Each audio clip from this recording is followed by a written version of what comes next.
Bon lundi tout le monde, bienvenue dans votre podcast Soccer bleu, blanc, noir. On débute ce lundi en revenant sur la performance du CF Montréal le week-end dernier. Match nul contre Chicago du côté de l'Illinois.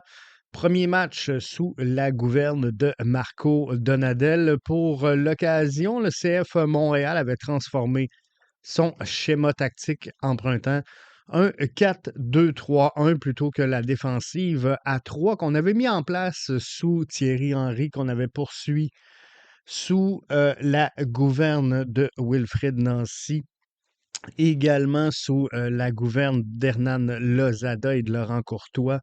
On a décidé de tout plaquer ça aux poubelles. On espérait voir plus d'énergie. On espérait voir également plus d'engagement sur le terrain. Et c'est ce qu'on a vu ce week-end. Le CF Montréal offrant sans aucun doute sa performance la plus aboutie en ce début de saison 2025. On va écouter d'ailleurs les commentaires de Marco Donadel, l'entraîneur-chef, à la sortie du match. Donadel heureux de la performance, malgré qu'il ne soit pas pleinement satisfait du résultat de cette rencontre-là. Nous sommes euh, très heureux de la performance, mais nous ne sommes pas satisfaits pour le résultat. Dante Sealy, homme du match, très intéressant sur le couloir droit. On vient d'entendre Marco Donadel sur les résultats. On va l'entendre sur Dante Sealy. Il était bien heureux de la tenue de Dante dans le couloir droit. Il a fait une magnifique performance et je pense que Dante est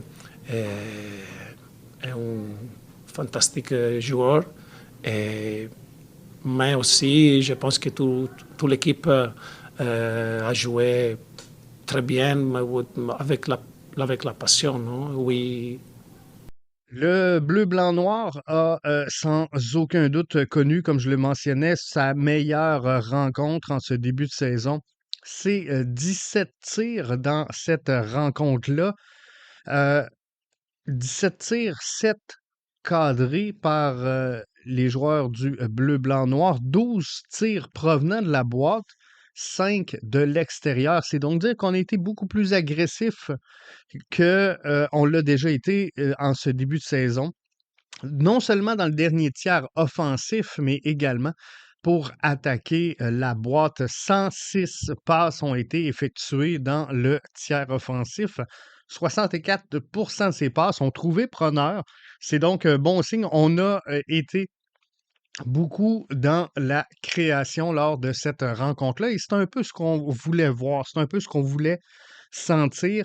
Maintenant, il sera intéressant de voir la transformation de cette équipe-là au fil des semaines à venir parce que faut comprendre une chose.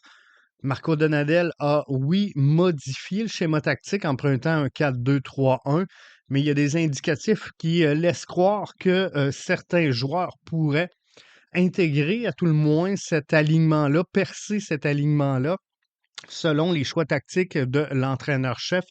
Dominique Yankov et Sunusi Ibrahim ont fait une entrée quand même intéressante dans cette rencontre-là. Et souvenez-vous, en début de saison, en camp pré-saison, on avait évolué dans un 4-3-3 face à Orlando, qui avait été quand même une performance relativement bien livrée par la troupe à cette époque de Laurent Courtois, mais on avait évolué avec un 4-3-3 et au milieu de ce terrain-là, on retrouvait sur la gauche Fabian Herberts, dans le centre Nathan Saliba, sur la droite Samuel Piet et sur le 3 offensif, on avait Dante Sealy avec Prince Owozu et euh, Opoku.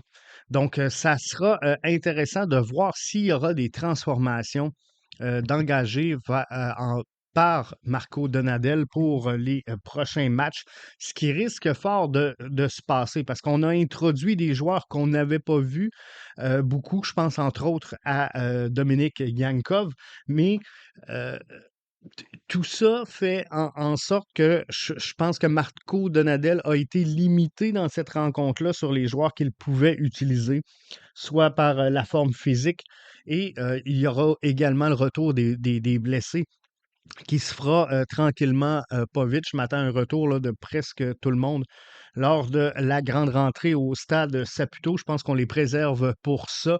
Mais quoi qu'il en soit, il y a des joueurs qu'on a utilisés et que je pense qu'on va voir davantage parce qu'il y a des joueurs qui ont été décevants. Je pense à Prince Owuzu qui aurait dû, selon moi, compléter davantage de jeux dans le tiers offensif. Bryce Duke a connu un bon match, mais le problème avec Bryce Duke, c'est qu'il doit vraiment être en confiance pour évoluer dans le poste qu'il avait. Et pour ça, ça lui prend énormément de stabilité dans le schéma tactique. Donc, ce manque de confiance-là va miner sa prestation ou sa capacité de livrer sur une base constante une bonne prestation.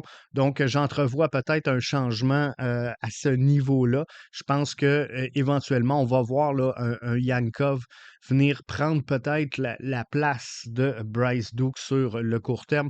C'est une observation, c'est pas une information. Donc, ça fait le tour de ce match-là.